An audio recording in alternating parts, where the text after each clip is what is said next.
Hey gang, follow-up videos here on root causes of muscle, well, anything muscle. Using it, training it, building it, developing it, anything whatsoever having to do with your muscle. Just a quick recap, it comes from your brain. There's a signal, comes from your brain, travels through your central nervous system, your peripheral nervous system, hits a select number of neurons in your muscles, and then those neurons, of course, use a certain number of muscle fibers, and it either tells the muscle fibers contract or relax. And every single thing you ever want your muscles to do and everything you're trying to train for is 100% down to that signal from your brain getting to the muscles in the right way. That's everything fitness, in other words. And so there's a number of lessons that we should learn from this. The first lesson is that this signal coming from the brain is the only thing that causes actual training to happen. Okay? It's not about food, it's not about equipment, it's not about supplements, it's not about anything at all that we can produce. The only thing that we can produce that actually matters is the thought and signal coming from your brain. That is it. That is the only thing that matters. Everything else is merely an influence. And that's good influences. I'm not saying they're not important, but yes, it is most certainly possible to use everything out there as far as equipment and programs and diet and stuff and never get any training benefit from it. Because all it's doing is sending some signals into the brain, but it doesn't ultimately control it.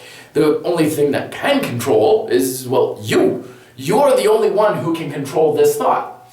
And the other big lesson that comes to mind is that anything whatsoever in your environment, or even in your own head, that can dilute or slow down that signal coming from your brain and reaching your muscles is going to be detrimental to your training.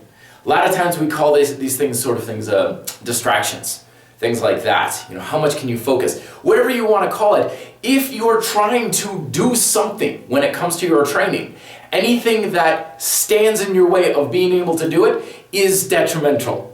So get rid of it. You know, don't do this whole macho egotistical thing of I can multitask and I can do 100 different things and blah, blah, blah. If you really want to train your muscles as effectively as possible, you need this signal coming from your brain, getting to your muscles as clear and as strong as possible.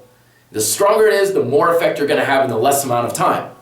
Now, analogy that I use a lot, because sometimes the signal from the brain doesn't necessarily just go to the muscle. It's not always this clear shot path. When we used to sled as kids in Vermont, right? Sometimes you get to the mountain, the top of the hill, and a big fresh dump of snow. You'd get in and you'd sit in the sled and you'd sink in the snow, and then you'd start going down the hill. You'd only get down a little bit, and then the snow would pile up in front of you, and then it would stop. And then you'd get in the same track and you'd try again, and you'd get a little further and a little faster, and then you'd stop. And as you kept running the sled through the same path, basically it would just speed up, speed up, speed up until eventually you just went all the way down into the pricker bushes. The exact same thing happens with your thoughts and the signals getting to your muscles. A lot of times when you're trying something new, what ends up happening is the signal is kind of muddled. And it's not very strong, and it's not very clear. And a lot of people will say, well, I'm not good at this. I'm not very proficient at this sort of thing. But through repetition, that signal gets stronger, and it gets faster, and it gets much more clear. But the important thing that we must recognize about this is it must be consistent. Okay, so if I got in that sled and I went down a little bit, and then I thought, well, that certainly didn't work. I'll try a different area of the mountain. I would just spend all day not going very far down the mountain. It'd just be very slow the whole time. But if I just stayed on the one path and just shot down it repeatedly, in no time at all, it'd be very fast, and I'd get to the bottom of the hill. The exact same thing happens with the signals coming from your brain. Repetition, repetition, repetition. Practice, practice, practice, practice. Very, very important for your training if you want your body to do what it should be able to do very well, which is the topic of the next video on one of the most poisonous ideas within our fitness culture and why they're screwing up your results.